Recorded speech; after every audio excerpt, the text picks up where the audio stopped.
பாதியும் பாதிக்கு குறைவாகவே என் வருமானத்தின் ஆசீர்வாதங்கள் குறைந்து போகிறதே. ஆனால் நானும் வேலையை ஆரம்பிச்சிட்டேனே, சர்ச்சுக்கு தானே வேலை செய்கிறேன், சர்ச்சுக்கு தானே போனேன், சர்ச்சுல தானே இருந்தேன், சர்ச்சுக்காக தானே உழைச்சேன், ஆனால் நான் ஏன் இன்னும் ஆசீர்வதிக்கப்படலை அப்படின்னு அவங்கள்ட்டே கர்த்தர் கேட்குறாரு. இது மனுஷன் கேட்கல, கர்த்தர் கேட்குறே. உன்னோட நிலைமை என்னன்னு தெரியுமா? 50 மூட்டை வச்சுருந்தா 20 மூட்டை தானே இருக்குது. 50 கூட ஆலைன்னா என்ன, திராட்சை அல்லது ஒலிவ மரம். போய் அங்கே போய் எண்ணெய் ஆட்டி பார்க்குறான். 50 லிட்டர் தேருமுங்க. எண்ணெய் ஆட்டி முடிச்சோன்னா 20 லிட்டர் தான் வருது. 30 லிட்டர் நஷ்டமாயிடுச்சு. அப்போ என் கைகளின் சம்பளம் நஷ்டமாகிறது, என் வருமான வரத்து குறைந்து விடுகிறது. ஏன்?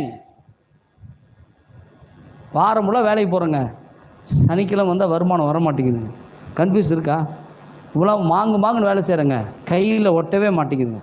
இருக்குதா? நம்ம வாழ்க்கையில் அப்படி ஒரு சம்பவம் இருக்கா? தெளிவாய்